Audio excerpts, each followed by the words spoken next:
Este escrito no sucedió. Ven noticias, vean.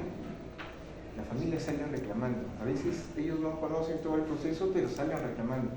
Y muchas veces el bien lo toma. La historia puede ser ambulatorio o de hospitalización.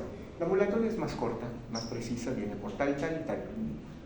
Tiene tal y tal síntoma. Acá los antecedentes muy leves o muy sucintos a los que son de importancia. La de hospitalización incluso puede ser dinámica en el sentido que yo puedo ir recolectando nuevos datos. Acuérdense, yo sé que hay algunos que hasta 3 partes le ponen a la historia, pero hay 2 básicas. Una es la anamnesis y otra es la exploración o el examen físico. Dentro de lo que es la anamnesis es la adquisición del dato del paciente. ¿Qué datos voy a tener? Sus nombres. Entonces, el paciente puede ser María José, ahora que estamos con ejemplos más legales, puede ser María José. Pero hay María José, que son mujer. Ahora, hay algunos que nacieron hombres y se creen mujer, pero su sexo es femenino. ¿Por qué? Porque cuando yo le pregunte en los antecedentes fisiológicos, no le voy a decir fecha de última menarquia, o a qué fecha fue su menarquia, o a qué edad fue su última regla. No va a suceder. Por eso es importante poner el sexo. Ya, si gustan, pónganle un ítem más. Sexo masculino se siente mujer. Eso es un tema de control, para que lo hagan sentir feliz, pero pongan la dominancia. ¿A qué se refiere ello? Los que ya han tenido la oportunidad de ver a algún paciente con enfermedad cerebrovascular, sobre todo en el territorio de la arteria cerebral media, del lado dominante, a ver, un nombre que me acuerde, Sandra, estás suertuda porque solo tu nombre me acuerdo. A ver, Sandra, ¿cuál es tu lado dominante de tu cerebro? ¿Por qué? ¿Con qué mano tomas? Los que somos diestros, nuestro lado dominante es el izquierdo. Y interesa porque ahí está nuestro lenguaje. Los que somos zurdos, nuestro lado dominante es contrario.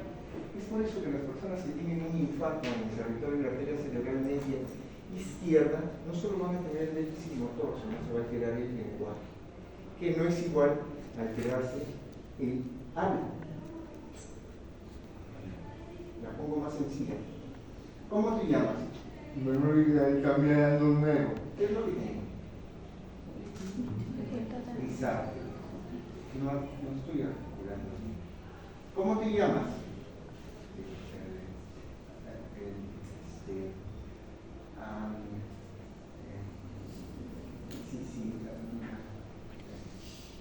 No me sale, tengo un problema de afasia. Son cosas diferentes. La disartria es el motor, es la articulación de la palabra.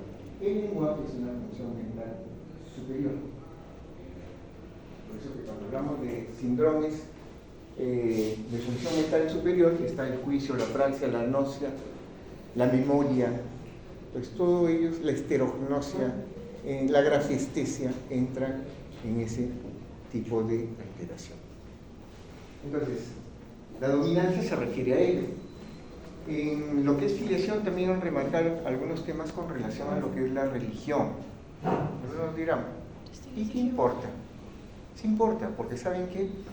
Sobre todo cuando vayan a ver pacientes de ciertos grupos religiosos, por ejemplo, no permiten que transfundan sangre.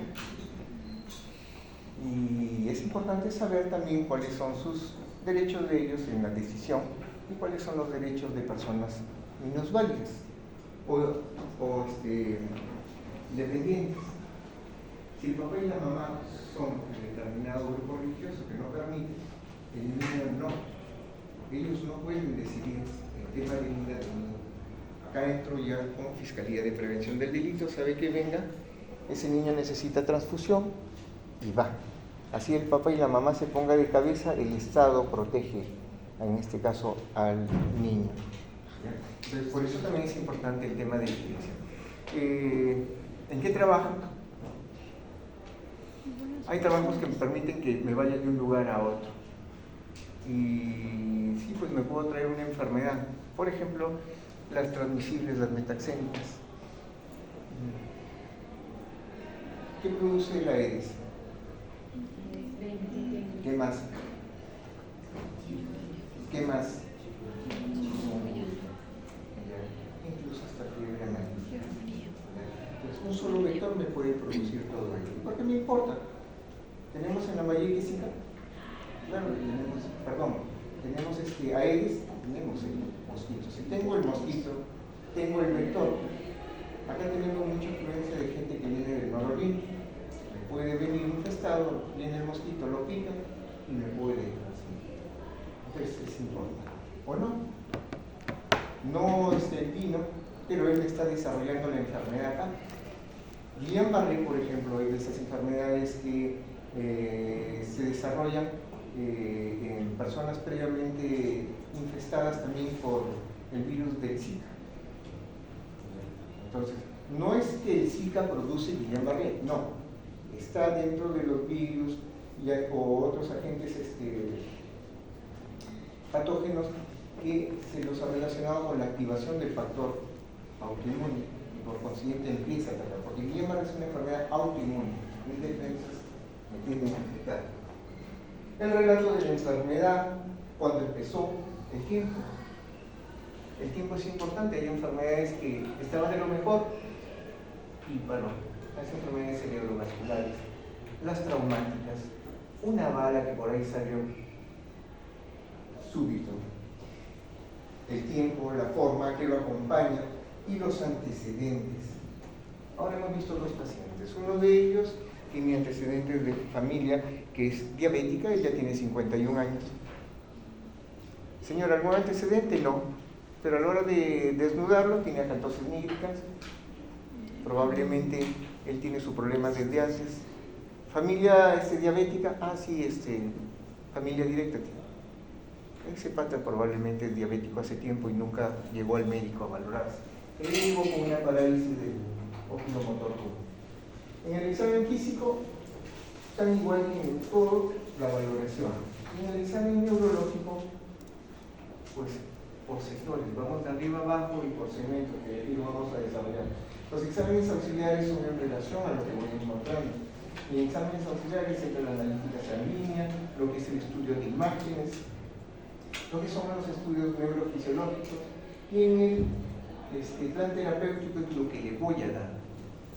¿Qué le voy a dar? No necesariamente medicina, un reposo, aumento de lípidos, restricción de sales o alguna medicación. Entonces, no solo en el plan terapéutico entra lo que es la medicina, entra qué le voy a dar para que me mejore.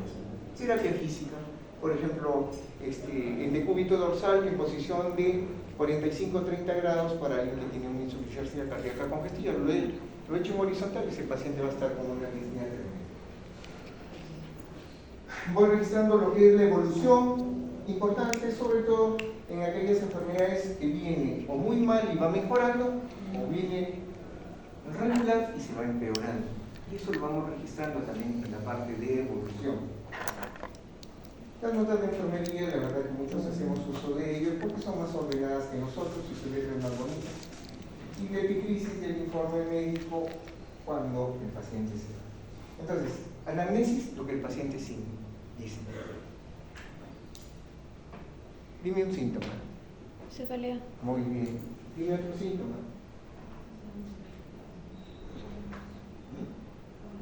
No, vómito, tú lo ves.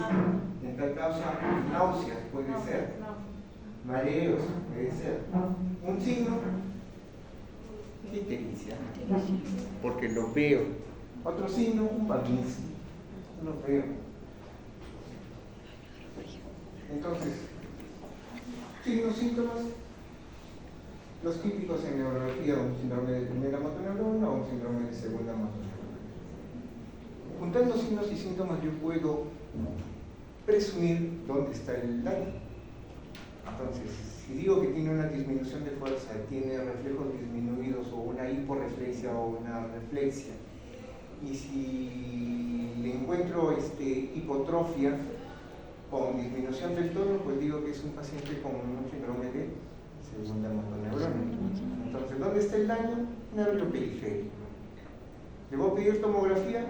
Ni loco, porque sería bien ignorante. El síndrome de segunda motoneurona es nervio periférico, y el nervio periférico empieza desde la raíz nerviosa.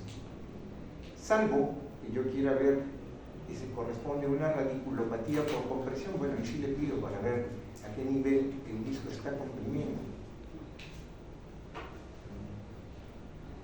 Puedo decir o definir el área. Lo topográfico se refiere a dónde está el daño. Pues sí, puedo acercarme. Nervio periférico. ¿Me afecta una mitad? Pues puedo inferir que hay una disminución de fuerza en una mitad del cuerpo con hiperreflexia, con Babinski, entonces estoy hablando de primera motoneurona, entonces estoy infiriendo que el problema es arriba, sistema nervioso central. Entonces el sistema nervioso central va a cerebro, tronco y lo que corresponde a médula. Entonces, si el segmentario es abajo, médula. Si el segmentario es abajo, médula, será cervical, será dorsal o más abajo hasta algo lumbar. Si es mitad, puede ser desde corteza prerolándica, cápsula interna, tálamo, siguiendo por mesencéfalo, protuberancia o médula oblonga. Hasta allí puedo hablar de que son mitades del cuerpo. Pero si es por segmentos, yo hablo de médula. Eso también me va a dar una pista por dónde es el problema. Entonces, yo eso lo sé porque me lo enseñaron en anatomía, supuestamente eso también lo saben. Entonces, ¿puedo inferir algo más hasta dónde va? Claro. Si tiene afectación de algún par craneal, por ejemplo, el tercero nace del mesencéfalo y tiene un déficit motor, el daño está en mesencéfalo. ¿Pero qué lado? ¿Derecho o izquierdo? A ver, si tiene una parálisis del lóbulo motor común del lado derecho y un déficit motor izquierdo, ¿cuál es el daño? ¿Dónde está el daño? ¿Derecho o izquierdo? ¿Ah? Sin miedo. Sandra. A ver, que no te duermas. Derecho. Derecho. Porque los nervios o los pares craneales salen por el mismo lado. Y la vía piramidal cruza, salvo hasta la médula oblongada en la cual hay defusación. Entonces, y eso lo sé, anatomía. Entonces, requerí alguna tomografía, requerí haber estudiado más. Y en los exámenes auxiliares me van a dar un diagnóstico etiológico, o sea, ya voy a ver, ya voy a sacar en biopsia y voy a determinar cuál es la etiología, voy a ver en imágenes si es sangrado o no. Es más, hasta con una buena anamnesis yo puedo acercarme a un diagnóstico etiológico. Estaba sentado de lo mejor y comenzó a balbucear y no habló más y la mitad del cuerpo se quedó, del lado izquierdo se quedó sin comunicación. Entonces puedo presumir que ha sido algo vascular, porque vino de un momento a otro, no se ha caído, me lo quedó ni un golpe vascular. Solo lo tuve con una buena anamnesis. Síntomas, molestia requerida por el paciente, signo, hallazgo, el médico evalúa o lo encuentra en el examen y síndrome, lo que son los dos. La análisis puede ser directa o indirecta. Por ejemplo, yo estoy con mi paciente bajo mi pared, nos fuimos a Roquén. Empezamos. Y en eso, no me acuerdo. Me quedé claro y me desperté en la frente. Su pareja tomó diálogo, no responde. Entonces, ¿qué pasó? Empezó a sacudirse, a amarrarse. ¿Quién da la información? La pareja. Esa es una anamnesis indirecta. Amplío la historia, ya está despierto el paciente. ¿Qué pasó? No me acuerdo. ¿Hay historias de dolores de cabeza? Sí, dolores de cabeza que me duran corta duración. Van, vienen, van, vienen. A veces, cuando me da, siento como un adormecimiento en un lado del cuerpo, por un ratito y desaparece. Puede ser una crisis epiléptica sensorial, porque está sintiendo una parte. La epilepsia puede ser motora, sensitiva, sensorial, las complejas, las ausencias. Entonces, epilepsia son varias formas. y eso lo voy a obtener como los síntomas, tiempo, modo de inicio, características propias, evolución, presencia de otros problemas más que se hayan asociado, los antecedentes personales, ya lo dijimos. Ya, por ejemplo, aquel paciente que viene porque empieza a convulsionar aparentemente primera vez, pero ya había tenido historias a la mayor vez. Entonces se le pide un estudio de resonancia. Este muchacho ya tenía 32 años. Hazte tu resonancia, porque no es común en una persona adulta joven como tú que debe hacer. Aparece la resonancia y tenía un hundimiento a nivel de bóveda craneana que llegaba a topar parte del cerebro de la región parietal, occipito parietal derecha. Este era bien posterior. Oye, ¿y esto?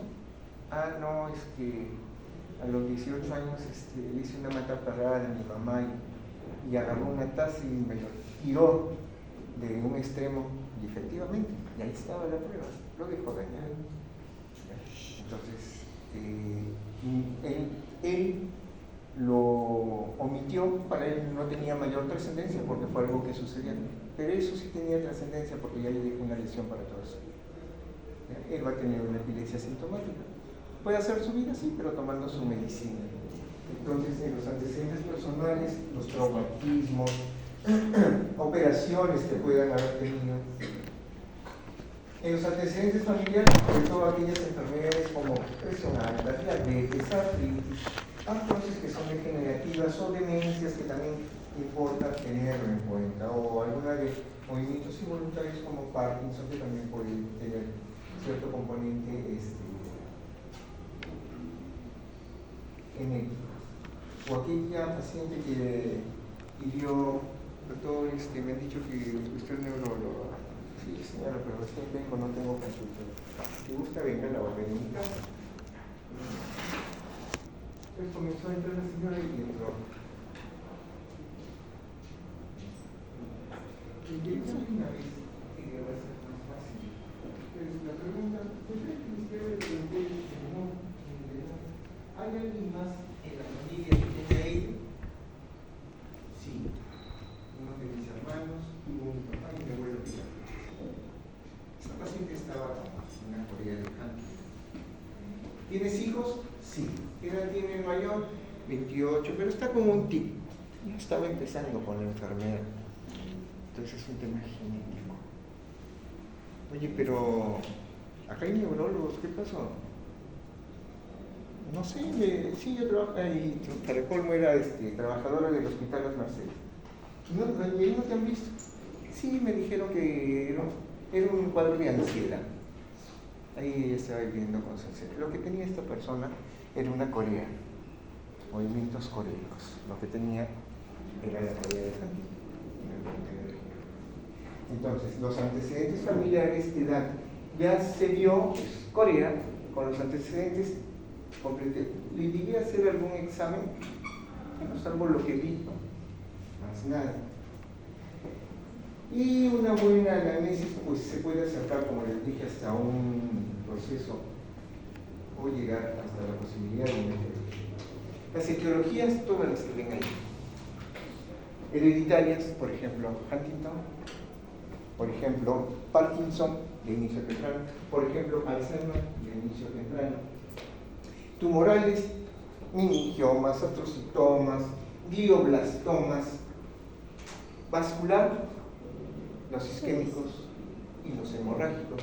Y dentro de cada uno, sus subdivisiones. En los hemorrágicos, por ejemplo, para que vean, las hemorragias parenquimales, las hemorragias subarachnoideas, que es una de las que hay una regular cantidad, las infecciosas, meningitis, granuloma, neurocisticercosis.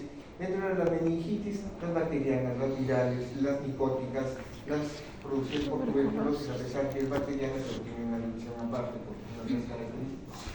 Las producidas por medicamentos, por ejemplo, en personas que reciben para epilepsia, el valproato pueden presentar tremor, y los pacientes les viene porque están con tremor o temblor. Es producida por el medicamento. Le cambias el medicamento, se acabó el problema. Entonces, inflamatorias, Guillain-Barré es una enfermedad inflamatoria, pero también es autoinmune, igual que esclerosis múltiple, es inflamatoria. Traumáticas, un traumatismo vertebromedular, un traumatismo encefalocraniano, es traumática, pero acá hay el antecedente. Estaba viajando y el carro se accidentó. Estaba en mi moto haciendo piruetas, dándome la de payaso y me desboqué y me fui sin casco, traumática. Degenerativas. ¿Quiénes entran en la degenerativa? Generalmente aquellas que ya nos van dando en el inicio de nuestro envejecimiento, por ejemplo Parkinson, demencias por Alzheimer, el tipo degenerativas es para personas sobre todo mayores. Otros ejemplos más vienen en artrosis. Artrosis es una enfermedad degenerativa. Bueno, no es neurológica, es reumatológica, pero va por allí. En las tóxicas no se refieren a aquellas personas que nos absorben, se refiere por el consumo, por ejemplo, de cocaína, de alguna droga. ¿Ya? Eso nos puede dar, pacientes pueden venir con cuadros compulsivos, producto de haber tomado incluso algún tipo de, haber hecho sobreuso de alguna droga. Nutricionales. Por ejemplo, aquellas neuropatías por deficiencia de vitamina B12. Este es el caso que siempre lo cuento de uno de mis alumnos, no fue de esta universidad, sino de la otra. De otra de las universidades, que venía con un cuadro, parecía cerebeloso, porque venía caminando así: doctor, disculpe, mire cómo estoy. Parecía un cuadro cerebeloso. ¿Desde cuándo está?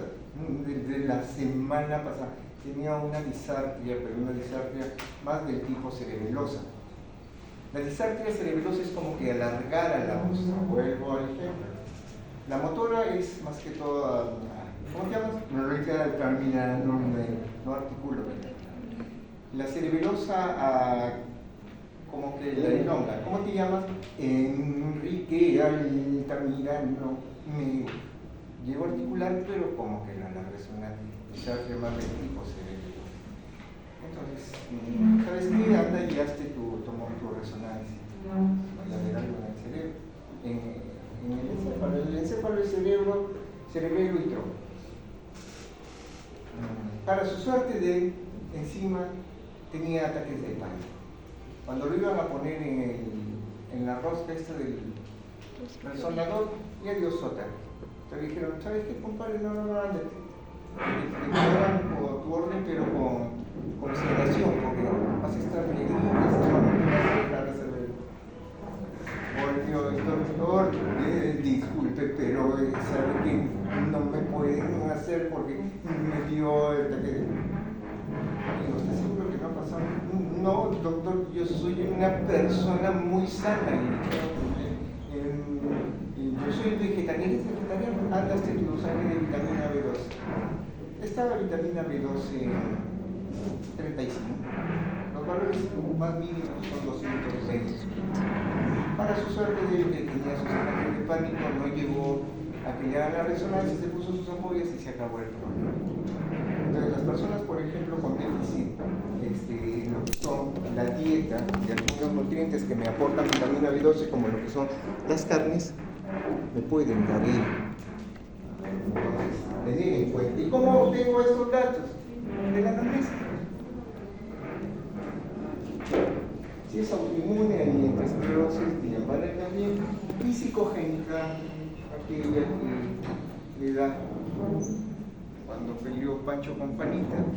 Como Juanita no lo quiere soltar, le quiere llamar la atención y empieza a sacudirse.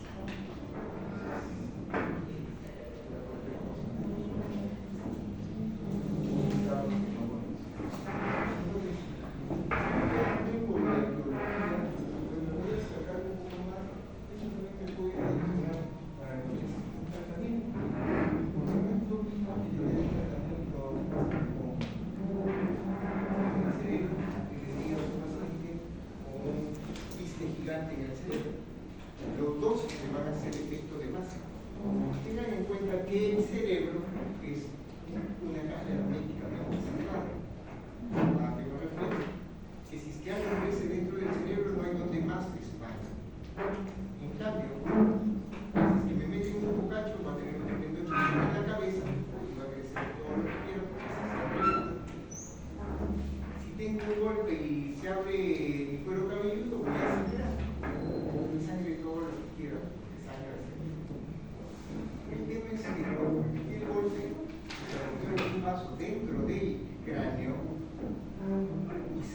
le va a generar un proceso de aumento de presión.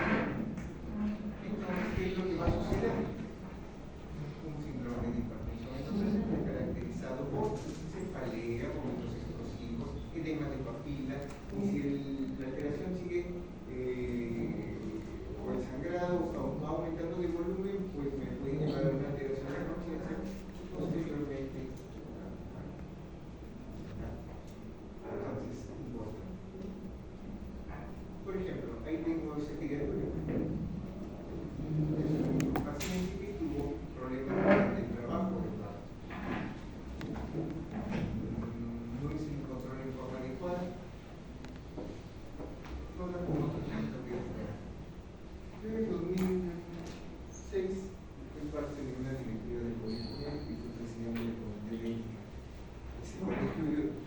Y llegó un reclamo de una señora que había perdido a su hijo. Miren cómo es la historia.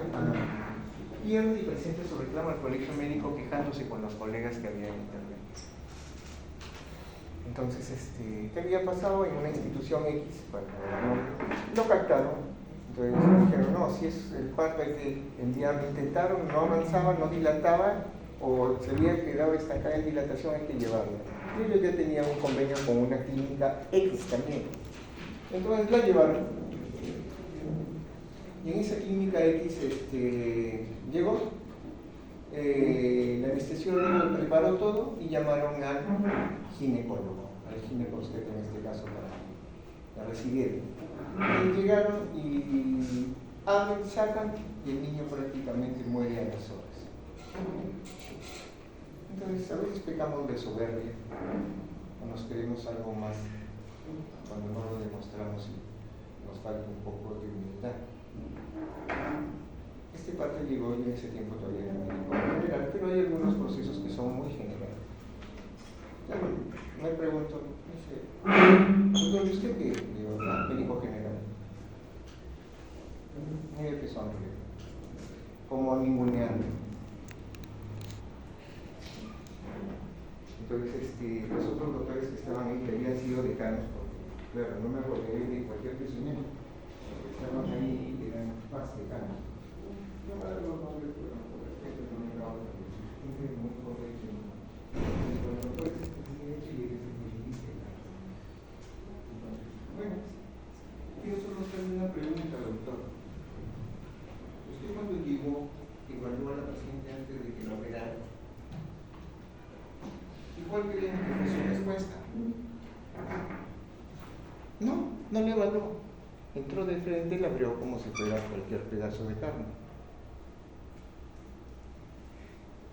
Entonces, porque si él se hubiera tomado la molestia primero de evaluarla y ver que los latidos del niño estaban disminuyendo, se hubiera dado cuenta que hay sufrimiento. Si le hubiera hecho el tacto y hubiera visto que venía un líquido meconial, que eso lo sabe un buen médico general, que al menos ha estudiado lo más básico y sabe, se hubiera dado cuenta que ese niño... No, pero no. Usted es el cirujano. ¿Lo evaluó o no le evaluó a la paciente? No, pero, doctor, la pregunta es puntual. ¿Lo evaluó o no lo evaluó? En la sonrisita que tenía se le fue. Algo tan básico que debemos de hacer, evaluar. No lo evaluó. Entró, lo operó y sacó a la criatura. Entonces, pero no por el paquete que se daba, por el costo, no. Yo puedo cobrar, como les digo a los alumnos, los que han votado conmigo, mi consulta puede ser 1,000 soles. A algunos les parecerá muy caro. Alguno que cree que soy bueno, hará el esfuerzo, me lo pagará. O puede ser 50 soles, también muy barato. Es lo que yo le pongo. Pero eso no cambia entre que si pongo 1,000 o pongo 50, debe de cambiar la calidad de mi atención. Estoy atendiendo personas. Entonces, de ahí pretendieron, no, pero por el costo, el paquete. Cuando uno atiende el binomio madre-niño, debe de haber un pediatra que atienda a la criatura que viene. No tenían el pediatra. No, es que el costo que daban en el paquete, ¿no? ¿Y cuál fue el pretexto? Y eso tengan cuidado cuando pongan de excusa al resto. No, pero en los hospitales, no, mentira, le digo, doctor, porque todos los hospitales usted va y revisan que los hospitales tienen un pediatra, un ginecólogo y un anestesiólogo. Está el paquete. Que se pare el juguete es otra cosa. Usted me dice, ahí están. Entonces, no trascendió más. Salimos, la junta directiva entró, y la cosa es que no llegó, pero sí había una culpa. Si hubieran seguido, de verdad, hasta hubieran terminado por decirlo menos.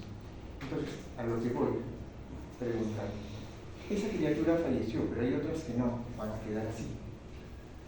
Eso es una parálisis cerebral infantil que a veces puede darse en niños con sufrimiento fetal. Por eso es importante la valoración prenatal, porque los problemas pueden ser antes del nacimiento o durante el trabajo de parto. Puede darse, sobre todo en aquellos que vienen con preeclampsia o eclampsia. Entonces, tenemos pacientes que llegan así. Y el tema es la carga familiar a la cual llega la familia, porque algunos, la mamá es la que lo cargan. Ven unas viejitas de 70 años cargando a muchachos de 30 con este tipo de características. Hay que tener cuidado. Entonces, los antecedentes de enfermedad, ya les dijimos, hipertensión, diabetes, problemas de tiroides, insuficiencia hepática, deficiencia de vitamina, traumatismos encéfalo-craneales. Los antecedentes de exposición a tóxicos también lo hemos visto, algunos temas ocupacionales, por ejemplo, en algunas neuropatías periféricas, nosotros podemos tener, antes venían muchas pinturas con alto contenido de plomo. El plomo es tóxico para el sistema nervioso, entonces, antes, no sé si lo habrán llegado a ver, ahora se ve un poco menos. En esos colectivos grandes, muchos choferes, incluso hasta más que jóvenes antiguos, llevan su galonera. Con las justas iban de gasolina, se les acababa, ¿qué hacían? Ponían la manguera y la gasolina de 84 que había antes, porque ahora hay la de la premium y la regular, succionaban, y después eran personas que venían con cuadros de debilidad, polineuropatías crónicas, por exposición a tóxicos. Antecedentes de consumo de drogas o fármacos, el alcoholismo, el tabaquismo, drogas, fármacos. No, yo no tomo, yo solo tomo los viernes y sábados porque de ahí me dedico a trabajar. Es un bebedor social, es un alcohólico social. No se dé cuenta es otra cosa que no lo quiero asumir. Eso también es un factor de riesgo. La forma como evolucionan las enfermedades. Progresivo, tumor. En instaladas como en brotes, esclerosis múltiple, por ejemplo, o aquellas personas que tienen fibrilación y hacen infartos más de las veces. De inicio súbito, la enfermedad cerebrovascular, y de curso progresivo llega a una meseta y van decreyendo enfermedades como, por ejemplo, Guillain-Barré. Guillain-Barré es de curso progresivo, llega a un periodo de meseta y de ahí tiende a caer. A los que no ven acá se cura. La anamnesis es un poco difícil, no es tan fácil de estar realizándola, porque van a encontrarse con personas que hablan como loras. Ustedes le preguntan una cosa y hablan. Y hay otras que les preguntan y están mudas. Hay que sacarle por cucharita, sí, no sé. Uno tiene que hacer su historia para determinar qué es lo que está pasando. Hay algunas preguntas, por ejemplo, a ustedes les mandan a hacer historia y los pacientes están como ustedes ahorita en emergencia. Y ¿has tenido varias parejas sexuales? Si es mujer y en realidad las ha tenido, no le va a decir. Si es hombre y es un fanfarrón, te va a decir que ha tenido 20 y con las justas tiene la esposa que tiene 20. Entonces, va a depender la psicología de cada paciente, el momento en el cual y el ambiente donde le pregunta al paciente. ¿Son datos importantes? Por supuesto que sí.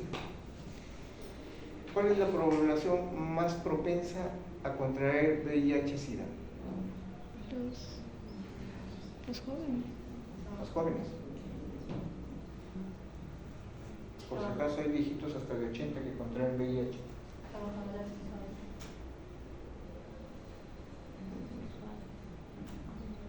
Opiniones diferentes. ¿Ah? Homosexuales. ¿Alguien opina diferente? También. Trabajadores del área de salud también. ¿Alguien Gente más? promiscua.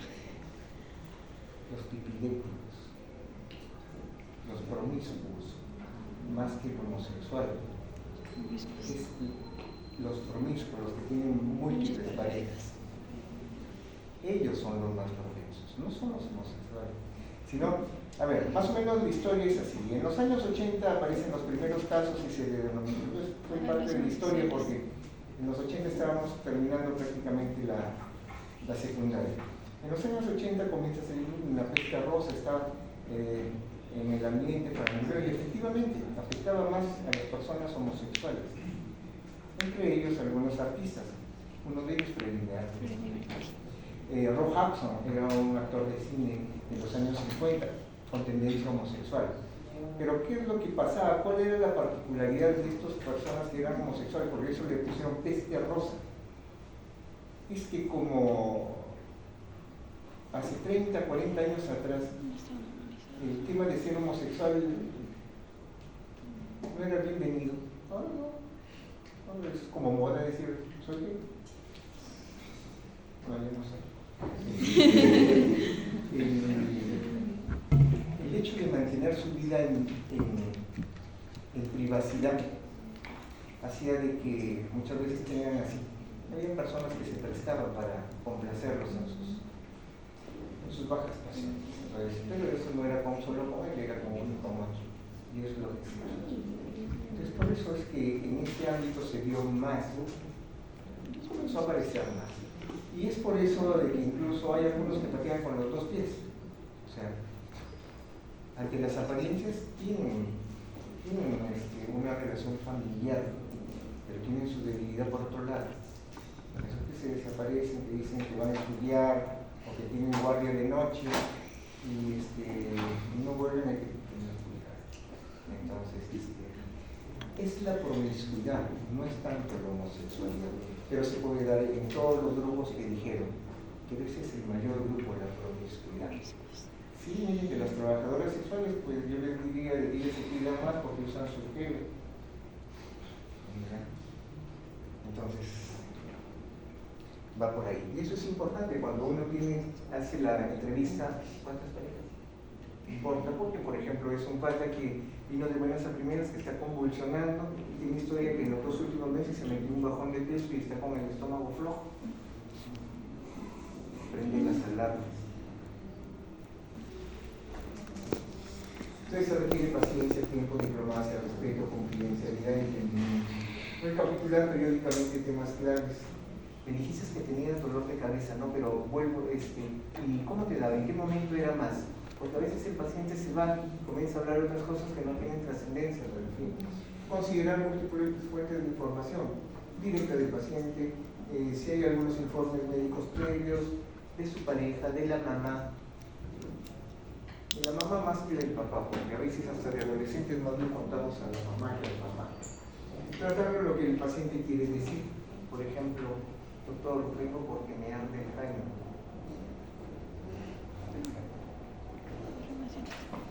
¿Qué quiere decir? Que tiene dolor en sus genitales. Le arde para orinar en el pene. No va a ser el caño de la mujer. Generalmente el hombre es el que se refiere así. Y hay que tener en cuenta el ambiente donde se desenvuelve. Ellos lo hablan normal, porque se hablan entre los padres y piensan que eso es. Entonces no reírse, porque si es que se ríen delante de él no les va a volver a dar mayor información. Ser un poco cautos cuando se recibe la información. Evitar digresiones es, o sea, sobre lo mismo ya comienzan a hablar cada vez del dolor de cabeza, pero ya con cosas que no tienen mayor trascendencia en relación a ese mismo problema. Determinar el síntoma principal.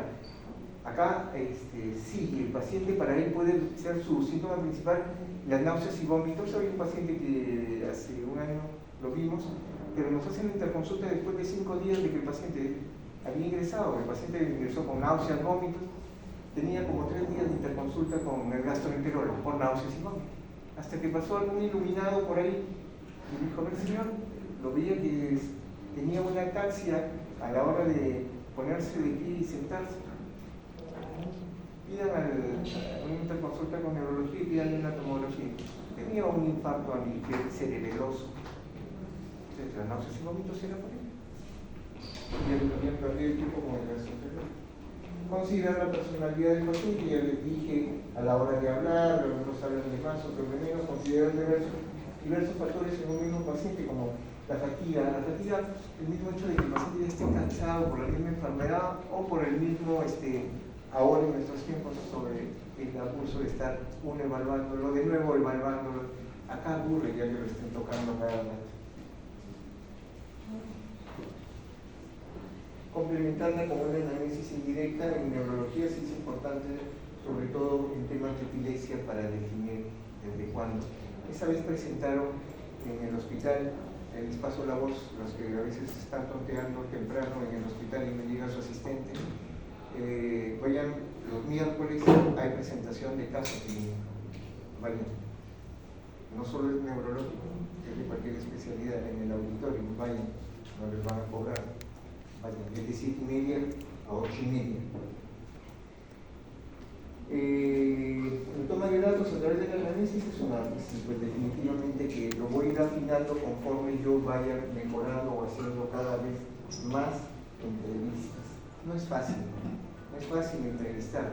Peor si no tengo facilidad de palabra. El mismo hecho de estar preguntando constantemente me puede estar ayudando, me puede estar tratando, mejorar mi técnica de interrogatorio, ¿no? El médico hace de investigador, o si no, los que ven Dr. House o las otras series médicas, vean, ellos no encuentran algo, se van a la casa, están indagando, sí, porque hay datos que hay que sacar para que le dé forma a mi diagnóstico, ante mi sospecha, o cambiar la presunción diagnóstica. En el examen físico, pues, ¿qué vamos a tener? En lo general observamos, el neurólogo observa. Palpamos, también tocamos. La parte percutimos, acá hacemos las maniobras especiales, auscultamos. No, yo sí ausculto porque algunos pacientes no son bien valorados y particularmente me interesan temas cardiológicos. O aquellos que vienen y dicen que se cansan, pues le doy una auscultada. Pero, de todas maneras, el neurólogo tiene que ver, tiene que tocar. ¿Qué quiere decir? Que al paciente lo tengo que desnudar. Bueno, no necesariamente tenerlo completamente peladito, pero al menos con una bata, su calzoncillo o su truza, y tocarlo. ¿Por qué? Porque, por ejemplo, si yo quiero ver que el paciente dice que viene por una debilidad en pierna y lo valoro así, con un vestido largo, y digo, bueno, sí, debilidad, pero a la hora de subirle el vestido desnudado, veo que una pierna está más flaca que la otra. Algo está pasando. No. Entonces sí hay un cuadro de debilidad, en este caso por un hipotrofia. Entonces sí hay que ver. O al contrario, las piernas pueden estar bien hinchadas, pero tiene debilidad. Una distrofia muscular me puede dar unas piernas bien gruesas, sobre todo a nivel de gemelos. El paciente tiene una debilidad para mantenerse de pie. Hay que evaluar.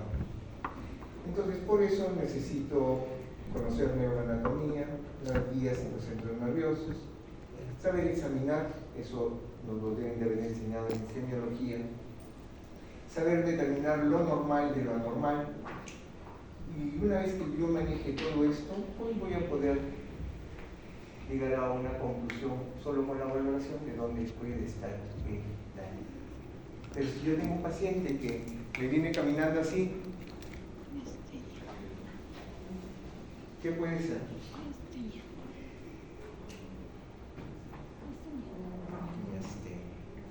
¿Por qué? Porque el párpado lo tiene caído y él compensa para ver hacia adelante. Alguien no puede decir, no es normal esa caminada, no. O aquel que viene caminando, es una noche espástica, el cegador, es una persona que ha tenido algún evento cerebral. o aquel que viene caminando con pasos cortos, sin balanceo de brazos, una marcha para funcionamiento. Entonces tienen que ver, hacer, vean, no cuando están en la práctica están así, el asistente está y están así. Sean espesos. Que los botes, ay, acá no fastidies. A ese grado lleguen. Si quieren aprender, porque si van a estar, así no se aprende. En condiciones apropiadas, ¿qué quiere decir? Que si yo a la paciente les voy a decir, a ver, desnúdate, pues están así, en una cama continua, un hombre, le voy a decir desnúdate, pues ella se va a sentir incómoda, la mujer es más pudorosa. La mujer es más pudorosa. Y si yo quiero hacer una buena valoración, tengo que tener al paciente incómodo. ¿Tú crees que yo como neurólogo, para evaluarte, debiera de desnudarse?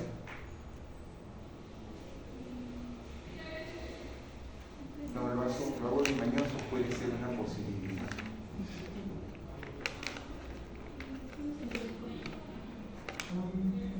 Claro, ella se siente muy incómoda, pero tengo que evaluar.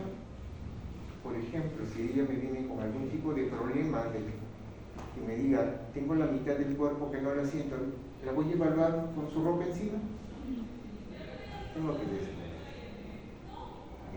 Tengo que desnudarla, de preferencia que esté alguien más para evitar algún tipo de suspicacias. Entonces sí debo de valorar.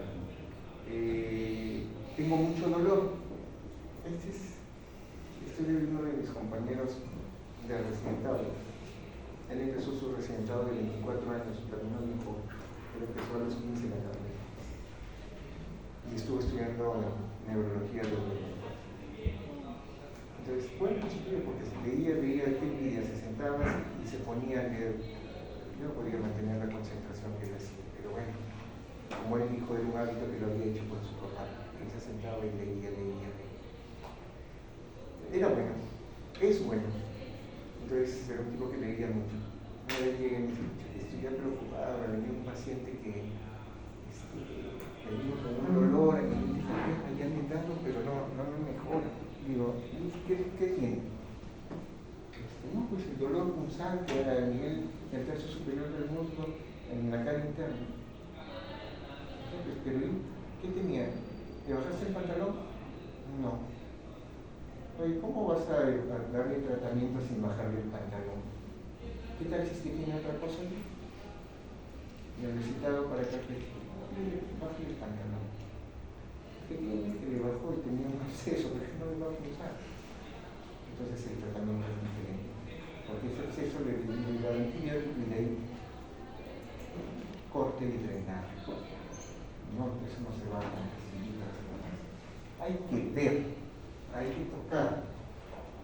Sin premura, o sea, no apurado, sistematizado. Si empiezo con músculo o fuerza, empiezo de arriba abajo.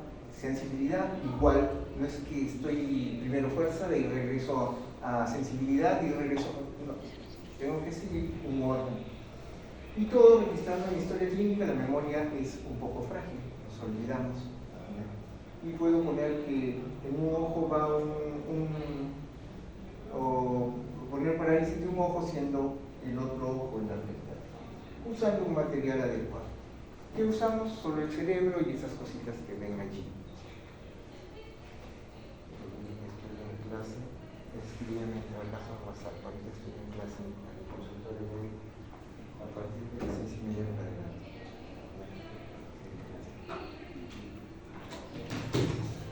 Entonces el martillo para ver mis reflejos, la columna de algodón para valorar lo que es la sensibilidad. En la sensibilidad valoro dos partes, esto es semiología, pero bueno, valoro la sensibilidad superficial y la sensibilidad profunda. La sensibilidad superficial va por las vías, por los cordones anterior y lateral a nivel medular, ¿ya? Y la sensibilidad profunda por los cordones posteriores. La sensibilidad superficial capta, es centrípeta, lo capto acá y va al cerebro, al área parietal, tosrolándica. Y la fuerza es centrífuga, viene de acá, da la orden y hace el movimiento del área prerolándica o motora. Entonces, la parte de la sensibilidad superficial me da, yo lo evalúo con 3 partes. La táctil, el algodón. La dolorosa, con las agujas. No es que le introduzca la aguja, no, es solo superficial. Y la termoalgésica. ¿Ya? Con eso evalúo la sensibilidad superficial. Entonces, la sensibilidad superficial viene acá, viene por el cordón posterior, cruza y asciende contralateral. La sensibilidad profunda viene por acá, cruza por el cordón, no, entra por el ganglio posterior y asciende, no cruza. Las que cruzan son las de las vías de la sensibilidad. ¿Qué tengo en la sensibilidad profunda? La parognosia, o sea, el reconocimiento de la presión. La batiestesia, ¿qué es eso? Cierre los ojos, ¿qué dedo le estoy cogiendo? Pero por supuesto, primero le tengo que estar diciendo, este es el primero, el segundo, el tercero, cuarto y quinto. Si es una persona más culta, el pulgar, independientemente de cómo le diga. Y por si acaso, señora o señora, esto es para arriba, esto es para abajo. Cierre los ojos y empiezo a valorar. Eso es batiestesia. La otra es la parestesia, o la sensibilidad vibratoria. Y lo hago con el diapasón. Y eso se toma en una prominencia ósea. Necesito una linterna para valorar lo que es la respuesta pupilar. Entonces necesito un oftalmoscopio para valorar la característica de la pupila, que hay en la pupila, ¿no? Por ejemplo. Y más nada. La localización de la lesión, esos son puntos muy generales. Recuerden las vías piramidales contralaterales, en la medida de la película está la difusación. Las vías cerebrosas es en el mismo lado y la lesión. La lesión es a nivel del tronco, me van a dar los famosos cinturones enteros, vías piramidales a un lado y la lesión del par craneal para el otro.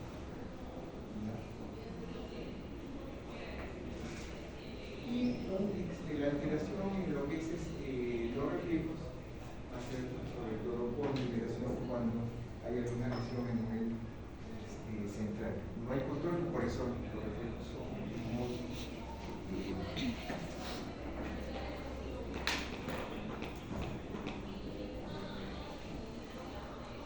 Recordar, acá falta el autonómico, que uno lo considera como parte del periférico, pero el sistema nervioso central y el sistema nervioso periférico en las distribuciones. Recordar que en lo que es corteza cerebral está enfocada lo que es la sustancia gris, son cuerpos neuronales. La sustancia blanca o subcortical, cuando escuchen el término subcortical, que es la sustancia blanca, que son axones, son vías. En cambio, en la médula, la sustancia gris está en el centro, esa forma de H. Perdón. Esa forma de H. La sustancia blanca está alrededor.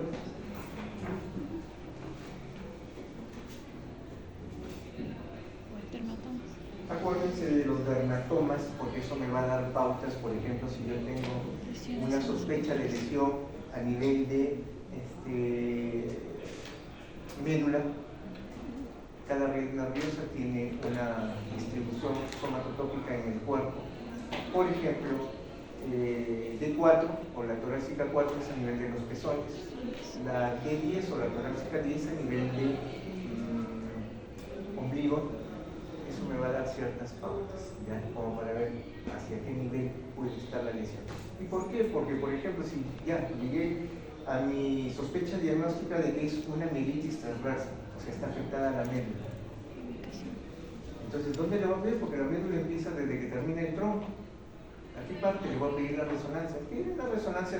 Sí, pues, pero si le van a pedir cervical, dorsal y lumbar, son 3 costos. Más o menos el promedio de costo de una resonancia son 700 soles sin contraste. Si dice por 3, 2100 soles. En cambio, no tiene un nivel sensitivo de 10. Pídele una resonancia de columna dorsal con contraste a ese nivel. Por lo que evalúe, la evaluación me va a dar más o menos la localización del daño y por consiguiente yo direcciono. No, tiene una cuadripalegia o una cuadriplegia, no es dorsal, manda hasta arriba, cervical.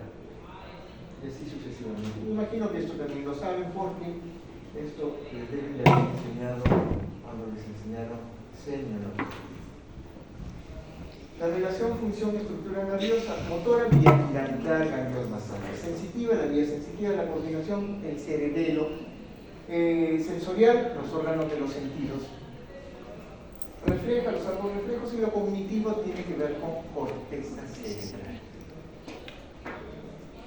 Las vías, yo puedo tener lesión acá. Miren, puedo tener un tremendo tumor de este tamaño, pero solo me va a afectar parte de la mano y la cara. Puedo tener una afectación. El resto no, porque están libres. Pero si yo tengo un pequeño impacto en esta zona, puedo tener parálisis de todo el cuerpo. Es la localización estratégica, dónde es el daño. No necesariamente es el tamaño, es dónde se localizó el daño. Entonces, si yo sigo la vía piramidal, miren cómo va, por mesencéfalo, lo que es protuberancia, y si es a nivel del mesencéfalo, puede afectar el tercero, sobre todo acá, y de ahí más abajo, protuberancia, el cuarto, el sexto, y también puede pasar hasta el séptimo o el quinto, que es el trigémino, la parte más baja de protuberancia. Y más hacia abajo, acá lo que dice es que el 90% de fibras se decursan para el otro lado. A partir de acá, la lesión va al mismo lado de la deficiencia motora. Entonces, si es derecho, debajo de la decusación, es derecha la lesión. Tener en cuenta eso.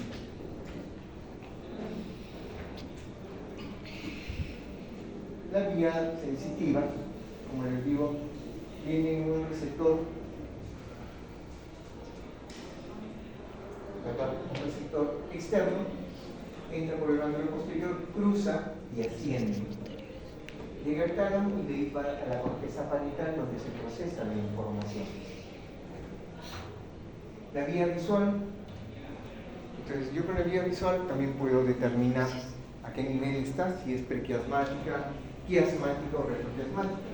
Si yo tengo una lesión acá, este ojo no va a ver. Eso es una maurosis. Si tengo una lesión acá, no voy a ver hacia los lados. Es este tipo de lesión, la D. Veo así, tengo una hemianopsia, eso se llama hemianopsia heterónima. Si tengo el nivel retroquiasmático, voy a tener una hemianopsia homónima. O sea, o es izquierda o es derecha. Entonces, eso ya me va a dar un parámetro. Y si es más posterior, me va a coger las encías ópticas y ahí voy a tener cuadrantanopsias. O sea, un cuadrante no puedo estar. Y eso también lo tengo con una valoración. Señor, no necesito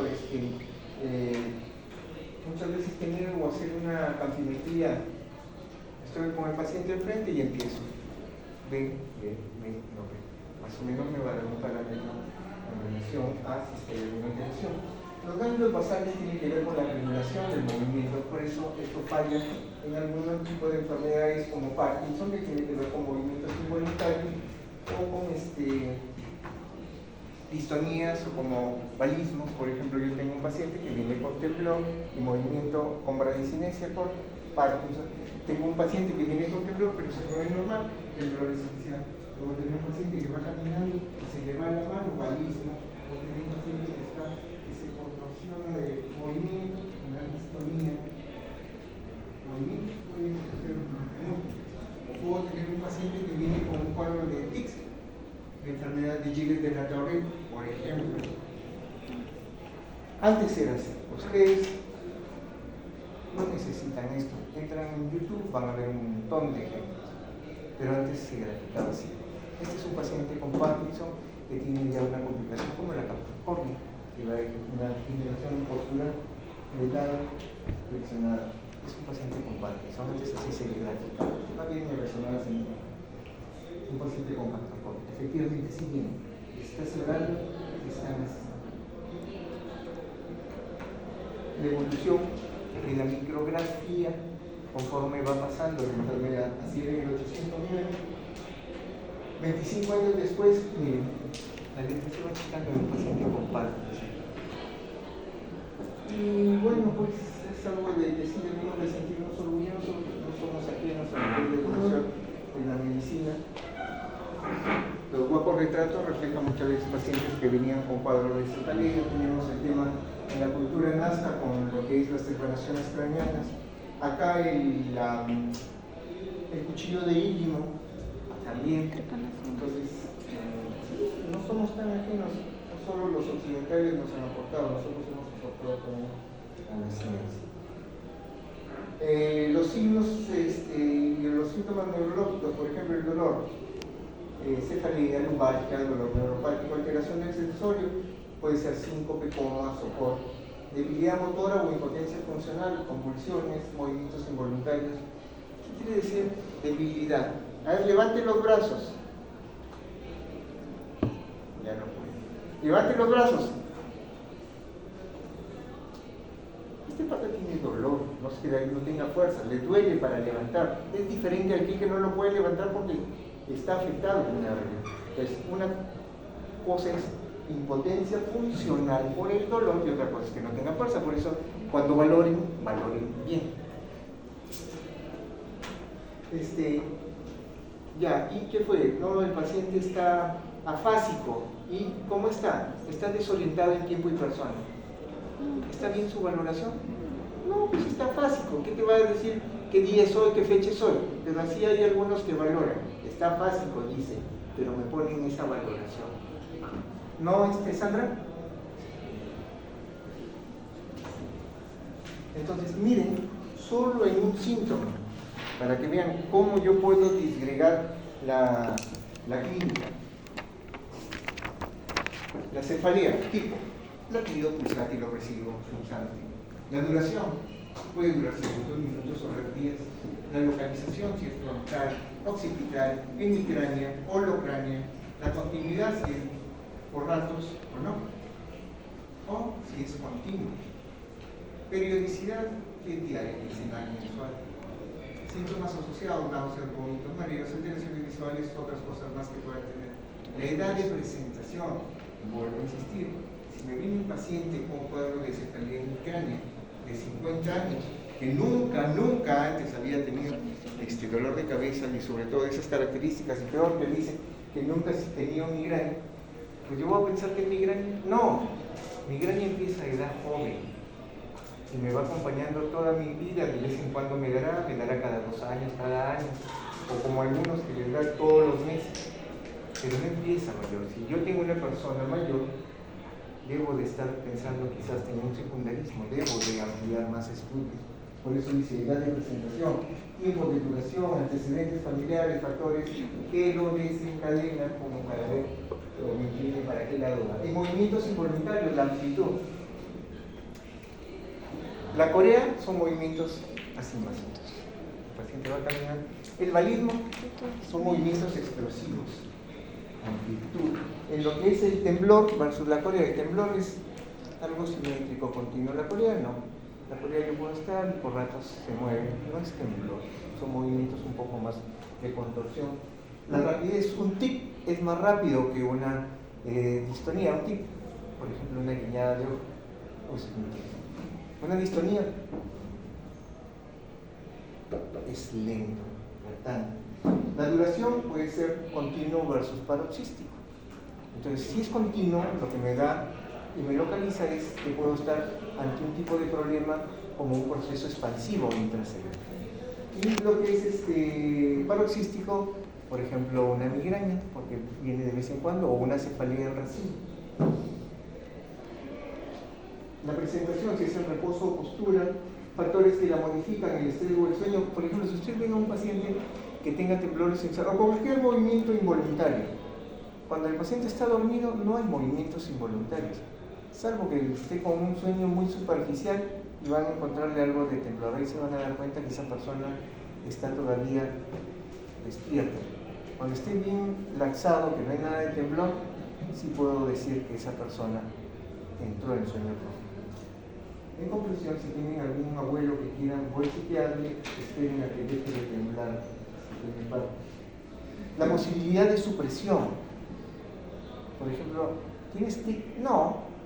Sí, tienes tic, se ve en el espejo. que ahí está omitido. O sea, uno voluntariamente al verlo lo puede suprimir, pero sin darse cuenta, al dejar de verlo, comienza a disparar de nuevo.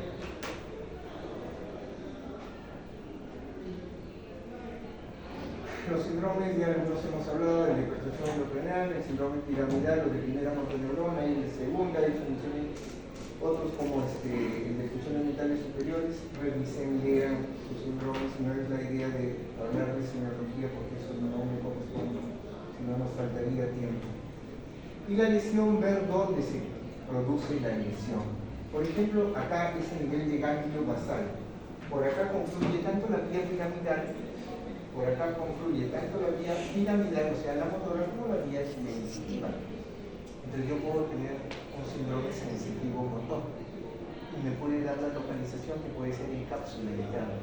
Yo puedo presumir que la lesión puede estar en temas comparables, temas con verificación, como podemos tener en dolor neuropático como una neuralgia o una crisis epiléptica. Fenómeno de liberación, cuando tenemos, hacemos los reflejos y hay una afectación de la vía central, pueden haber liberación. Esto es una compensación, esa persona está con tosis y levanta la cabeza para compensar el campo visual, porque cuando está así no ve bien. Y la otra también está compensando, porque cuando camina levanta todo, hace esto. Hay algunos factores de condiciones. Es una persona con distonía del cuello, la primera persona, la otra distonía del espine, que es en la mano, una persona con temblor de Parkinson por la postura. ¿Qué exámenes solicitamos? Solicitamos exámenes como imágenes. En imágenes tenemos tomografía y resonancias. Generalmente, cuando yo tengo la sospecha de algún proceso inflamatorio, infeccioso, tumoral, debo de pedir con contraste cuando tengo esa sospecha. Para el resto, puede ser una simple tomografía. ¿Por qué? Porque me va a captar las áreas afectadas, tanto tomografía como resonancia. En tomografía más voy a ver imágenes que tengan que ver con calcificaciones, las voy a evidenciar mejor. Si yo quiero ver hueso o calcificaciones, tomografía. Si quiero ver otro tipo de lesiones, resonancia. La tomografía es radiación. Entonces, no pidan por pedir. Por ejemplo, si le piden a alguna de ustedes que son mujeres, una tomografía equivale como a 10 placas de rayos X de tórax. Ustedes son mujeres sin edad reproductiva. No permitan que la radien por las puertas. No, le estoy pidiendo por si acaso. La medicina no es por si acaso. Si no sabes, me lo vas a pedir por si acaso. Entonces, la resonancia es un magneto grande, hay que tener cuidado, sobre todo los que entramos con prótesis, porque tiende a jalar, te sacarán las muelas y entras con todos sus brackets. Entonces, por eso les piden que no. Lo otro, estudio de ayuda fisiológica entra ya, vamos para mencionarlos. El electroencefalograma, que es para ver función, específicamente está destinada para epilepsias, muerte cerebral, que descarta algún tipo de crisis que no sea necesariamente epiléptica, y entre las otras como potenciales evocados visuales, potenciales evocados auditivos, los potenciales evocados somatosensoriales, que es del cuerpo, de cualquier parte del cuerpo, la neuroconducción, la electromiografía y la función lumbar. Entonces, ¿dónde haces la función lumbar? Debajo de la L4, L5. Ya. ¿Tú? ¿Dónde la haces? Igual, L4, L5. Debajo, por debajo. Tú, debajo del L4, L5. Igual que Por debajo. tú. Por debajo del L4 y L5.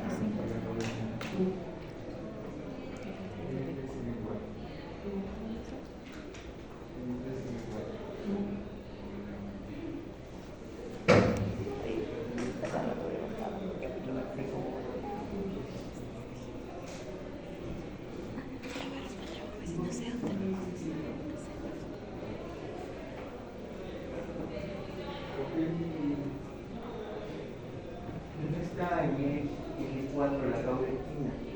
El cono llega hasta L1. Yo le puedo hacer de L2, L3, o L3, L4, L4, L5 está muy abajo, está casi cerca. Entonces, por eso lo hago a esos niveles. L2, L3, o L3, L4. La primera vértebra lumbar hasta ahí llega, el cono medular, y de ahí ya viene la cauda de los lumbares. El cono llega hasta la L1, por eso es que no hago más arriba, porque si hago más arriba, entre la primera lumbar y la última dorsal, le puedo lesionar la médula, lo friego, lo dejo para que. Entonces, por eso. ¿Cuánto de líquido cefalorraquídeo tienes? ¿Tú? ¿Cuánto tienes? 50. ¿Tú? No sabes cuánto tienes. No, deja ahí tu celular. ¿Cuánto tienes? ¿Ah? Eres tramposo. Porque lo honesto sería de que tus compañeros en las mismas condiciones respondan. Así no. Así no nosotros. Yo sé que no lo sabes. Entonces, sí, debo de tener 150, pero produzco un promedio de 550 mililitros. ¿Qué quiere decir eso? Que conforme estoy produciendo, estoy absorbiendo. Porque si no, pues, si tengo 550, ¿cómo voy a producir 275 en este momento? Estoy produciendo y absorbiendo, produciendo y absorbiendo. Es importante que sepan ello, porque muchas personas, cuando les quieren hacer punción lumbar, no se quieren dejar, no les quieren hacer. Entonces, si no sabes explicarle, no, señor, solo le voy a quitar unas cuantas poquitas. Generalmente sacamos un promedio de 40 gotas en un frasquito, en otro frasquito 20 gotas, en otro 20 gotas, y en un promedio de 5 frascos, de los cuales en uno pongo 40 gotas y en los otros 4, 20, para hacer químico, para mandar a cultivo, para ver si por ejemplo algún tipo de estudios especiales para algunos antibióticos. Entonces, si yo estoy diciendo que estoy sacando 40 gotas en un frasco, después 20 gotas en los otros 4 que quedan, ¿cuánto le estoy quitando en mililitros? ¿Ah? Un poco más de 100. Tú, a ver, ahorita que estás sin tu celular. ¿Ah? ¿Cuántos? 40 gotas, 20 en los otros 4 frascos, son 5 frascos. ¿Qué me dices 100 mililitros? ¿Tú?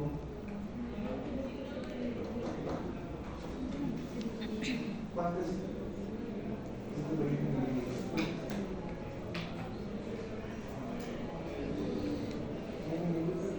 ¿Por qué las estaban bien? 20 gotas es 1 mililitro y 40 gotas son 2 mililitros. 2, 1, 1, 1 y 1, ¿cuánto es? 6 mililitros. Si llego 150, casi nada. Pero si le explicas así al paciente en un lenguaje más sencillo, te va a entender, no vas a citar el cerebro. No, si me hace eso, me va a citar el cerebro. Pero si yo no conozco, no lo voy a poder hacer. Y eso ya es algo que deben de venir sabiendo. Entonces, el electroencefalograma, ya volviendo a aterrizar en este terminal, porque creo que estoy con el otro loco. El electro es para valorar ello. Esto se fija en un sistema llamado el Sistema Internacional 1020, que con estos electrodos voy a captar las ondas cerebrales. Y las ondas cerebrales son prácticamente pequeñas descargas de corriente que al juntarse en varios microelectrodos me va a dar una representación grande. Se coloca en esta posición. El nación, el linium, de ahí para adelante, se llama 10-20 porque 10% de acá y de 20-20-20. 10% de acá y de 20-20-20. Voy a tener en zona frontal, en zona temporal, en zona parietal y occipital. Y me va a captar las diferentes zonas. Como les dije, puede ser, esto es más que todo para determinar temas con epilepsia. Acá vengo un paciente que se le está haciendo un electro, pero directamente en corteza cerebral, para determinar las áreas epileptógenas y saber qué es lo que voy a sacar de ese cerebro. Acá no, es en un cerebro zonal, con cuero cabelludo. Entonces es para determinar. El hecho de que el electroencefalograma me salga normal ¿Puedo decir que no tengo epilepsia? No, porque el cerebro funciona desde que me formaron mis padres en el útero hasta el día que me muera. Y los electrodos los tienen ahí 20 minutos, una hora, si es prolongado o no una noche, eso me va a depender de las características. En la parte frontal son ondas beta, son pequeñas, de pequeña amplitud, en frecuencias más o menos que van de 16 a 22 Hz, y las ondas alfa que tienen en forma de uso van en frecuencias que van entre 7 a 10 o a 13 Hz y con amplitudes que pueden ir entre 25 a 60 microvoltios de amplitud. O sea, eso es lo regular, lo que tenemos en personas regulares en un cerebro magnífico. En neuroconducción es para valorar nervio, unión neuromuscular y músculo. Todos estos tipos de patologías vamos a estar valorando y me va a determinar si la lesión es en músculo, en nervio o en la unión neuromuscular. Si la patología corresponde a una lesión sensitiva, una lesión motora o una mixta. La patología si corresponde a un daño a nivel de la vaina de Melina o si es axonal. Incluso me da temporalidad si es una lesión aguda, subaguda o crónica. Es importante conocer los dermatomas porque según eso yo voy a encontrar algunas lesiones, determinar las características anatómicas, por ejemplo, del plexo braquial o del plexo femoral arriba para determinar también qué lesiones pueden estar. Acá yo lo pido para ver lesiones de nervios periféricos, cómo se hace la neuroconducción, cómo se hace la electromiografía, qué características tiene en cada patrón. Si es miopático, van a darse cuenta, por ejemplo, acá, que las lesiones de los músculos no producen una contracción adecuada y son patrones pequeños. La neuropatía más bien va a dar patrones mucho más grandes, como estos, patrón neuropático. En el miopático, a la hora de pedirle que contraiga, son pequeñitos. Preguntas. He tratado de compensar o calcular lo más que se puede en lo que es la valoración.